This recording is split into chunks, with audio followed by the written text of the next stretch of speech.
Jamaah. Oh jamaah. Alhamdulillah. Mana tepuk tangannya dari Bandar Lampung dan satu lagi dari mana Bu? Indramayu, Masya Allah. Terima kasih banyak dan juga jamaah Islam yang di rumah yang dirahmati Allah. Masih di tema kita pagi hari ini yang luar biasa. Jangan tindas kami lagi Pak. Masya Allah. Amin.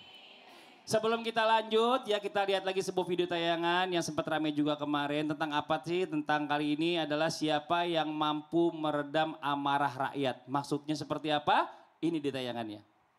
Ya nauzubillah summa nauzubillah, kita lihat tadi kita harusnya berdoa juga innalillahi wa inna ilaihi raji'un.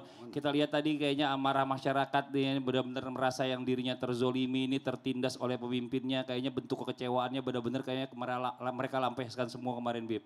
Ini memang agak berat buat saya sampaikan tapi inilah kenyataan yang terjadi saat ini. Ketika seorang pemimpin salah terus menutupi diri dari nasihat, pertanyaannya Bib ya, apakah dosanya hanya menimpa dirinya atau mungkin juga bisa menjadi menyeret institusi yang dia pimpin Bib. Apakah dia sendiri apa semuanya kena intinya gitu Bib. Mohon izin penjelasannya. Tepuk tangan buat guru kita Habib Nabil Mustawa.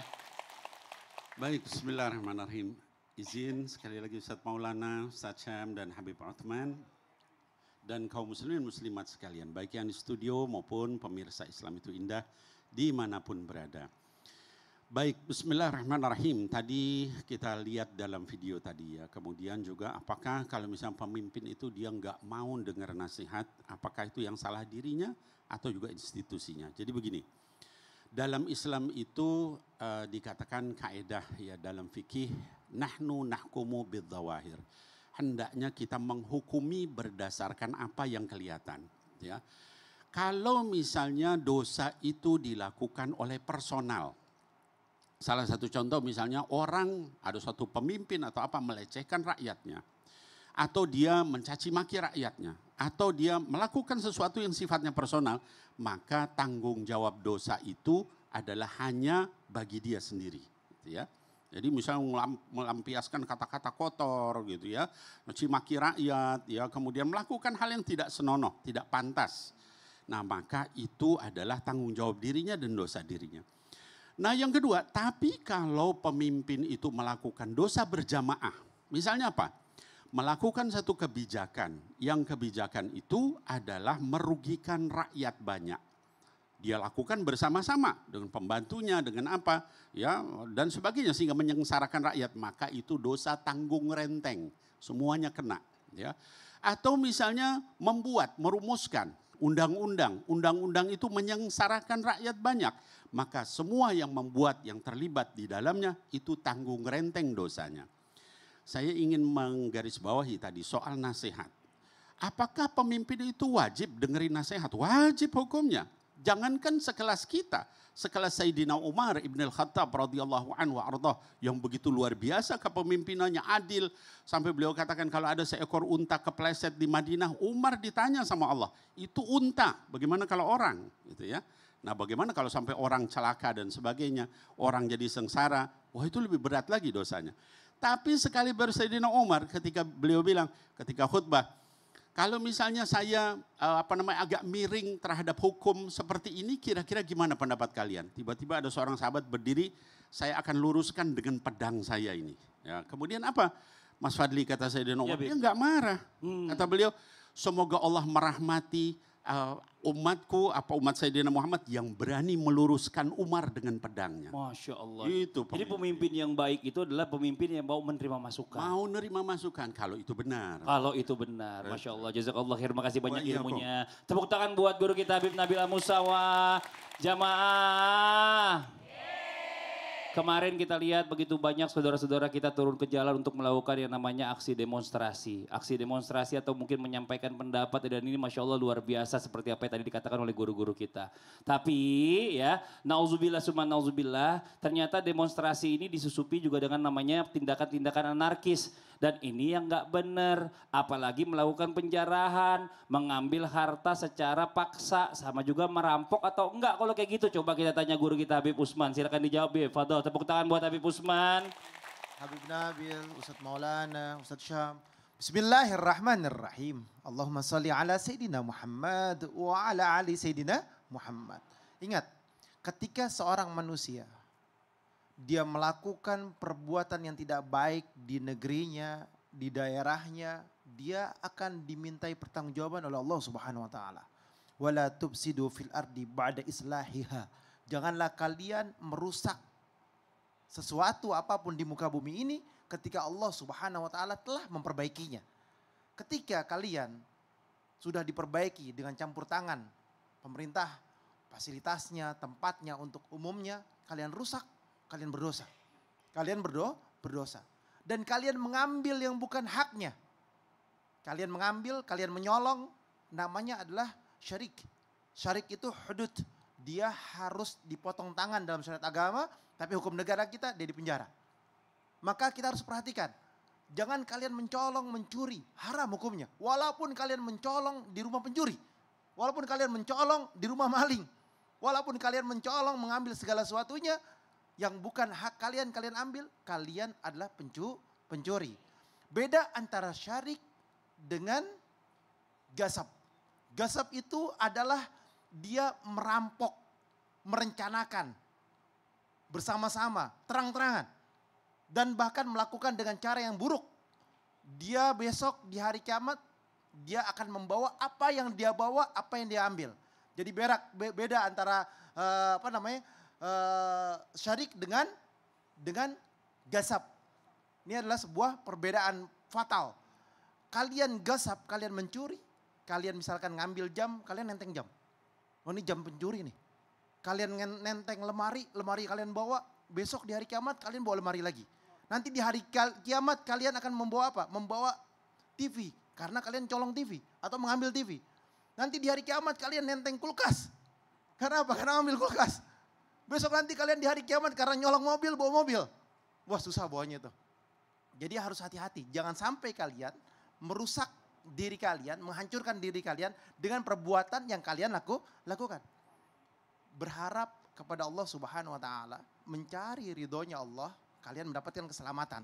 Tapi kalau kalian mengambil yang bukan hak kalian, kalian menjarahnya, maka kalian dikatakan ghasab. Dikatakan ghasab. Ghasab itu merampok dan kalian finnar, haram hukumnya. Nauzubillah. Makasih banyak Bib. Tepuk tangan buat Habib Usman. Jadi intinya adalah yang namanya menjarah itu tidak dibenarkan. Hukumnya tetap sama aja mencuri. Jadi jangan ya, apalagi ngambil sekarang udah ke masyarakat, toko-toko, warung-warung segala macam. Nauzubillah summa nauzubillah, dan itu akhirnya rakyat versus rakyat ya, jangan sampai nauzubillah min zalik. Oke, sekarang kita lanjut, kita mau kasih kesempatan jamaah ya untuk bertanya sama guru-guru kita. Tapi sebelumnya kita masuk dulu ke segmen Tanya Dong Ustadz. Kami semua tanya dong Ustadz. Oke, yang mau bertanya boleh silakan angkat tangannya. Masya Allah, dari sebelah mana? Yang sebelah sini. Oh ibu ya, boleh maju ke depan ibu. Boleh pinjem mic satu Ustadz. Masya Allah, boleh ke sini bu? Iya, boleh. Berdiri sebelah sini, lihat ke depan, perkenalkan dirinya. Assalamualaikum warahmatullahi wabarakatuh. Waalaikumsalam warahmatullahi wabarakatuh. Saya Ibu Saryati, mewakili dari Majelis Kolbun Salim Bandar Agung Lampung Tengah. Tepuk tangan buat Ibu Saryati. Mau nanya sama siapa Ibu? Saya ingin bertanya dengan Ustadz Syam. Akhirnya berdiri juga dari tadi. Duduk aja perasaan. Oke, ya, silakan Ibu. Terima kasih Bu sudah dipanggil. Silakan Bu. Mohon izin Ustadz Syam. Saya bertanya, jika seorang pemimpin takut kehilangan jabatan, tapi tidak takut kehilangan ridho Allah. Nauzubillah. Apakah itu tanda hatinya sudah dikuasai oleh cinta dunia Ustadz? Waduh. Mohon pencerahannya. Masya Allah, tentang hubud dunia Ibu ya, Ibu Saryati. Itu aja Ibu pertanyaannya Bu. Siap. Oke. Mohon pencerahannya Ustadz. Oke, makasih banyak buat Ibu Saryati. Tepuk tangan buat Ibu Saryati. Masya Allah, silakan dijawab Ustadz Syam. Terima kasih Bang Fadli, terima kasih Ibu. Tapi guru-guru kami Ustadz Maulana, Habib Nabil, Habib Utsman, para alim ulama yang belakang Allah Subhanahu wa taala. أعوذ بالله من الشيطان الرجيم الله إن الذين لا يرجون لقاء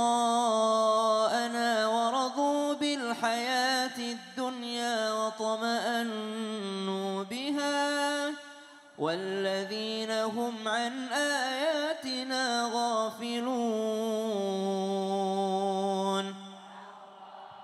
Ada memang orang-orang yang disebut sama Allah dalam Al-Quran la yarjuna liqa'ana waradu bil hayatid dunya, bukannya mengejar pertemuan perjumpaan dengan Allah Subhanahu wa taala, bukannya mengejar ridhonya Allah, tapi mereka waradu bil hayatid dunya, ridho untuk hidup di dunia, senangnya hidup di dunia, wa tama'annu biha, merasa tentram di dunia, walladzina hum an ayatina ghafilun, mereka ini disebut orang-orang yang sedang tertipu, orang-orang yang sedang lalai karena dikiranya dunia selamanya. Dikiranya jabatan bakal selamanya, dikiranya bisa lebih dari 2 periode, dikiranya bisa lama-lama menjabat. Padahal semua yang ada di dunia ini kullu man 'alaiha fan, semuanya fana. Mesti kita sadar sebagai orang beriman bahwa yang abadi itu nanti setelah berada di sisinya Allah Subhanahu